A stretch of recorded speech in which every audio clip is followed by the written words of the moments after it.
एक तरफ है एनडीए एग्जाम के थ्रू बने इंडियन डिफेंस फोर्सेस के ऑफिसर और दूसरी तरफ है आईएएस आईपीएस।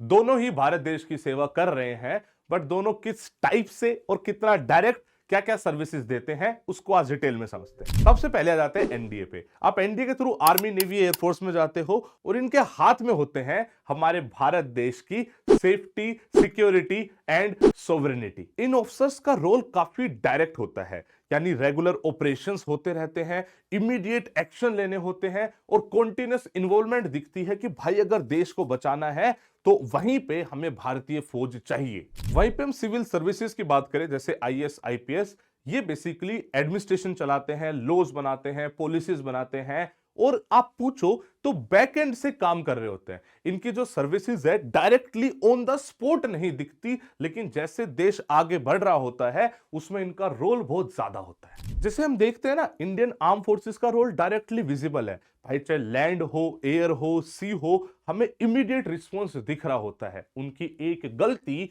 या कोई ब्रेवरी सीधा पूरे देश पे इंपैक्ट डाल रही होती है। वहीं पे आईएएस आईपीएस ऑफिसर एक सिस्टमेटिक इंपैक्ट क्रिएट करते हैं जो थोड़े टाइम बाद पता लगते हैं। जैसे कोई पॉलिसी बनी है तो उसका इंपैक्ट थोड़े टाइम बाद आएगा। अगर कोई काम हुआ है और उससे डेवलपमेंट देश की हो रही है, वो एकदम से कभी भी विजिबल नहीं होगा। तो अगर मैं कंक्लूड करूं, ऑन ग्राउंड सर्विसेज की बात करें, इमीडिएट इंपैक्ट की बात करें, तो इंडियन डिफेंस फोर्सेस का इंपैक्ट एकदम डायरेक्ट और इमीडिएट है।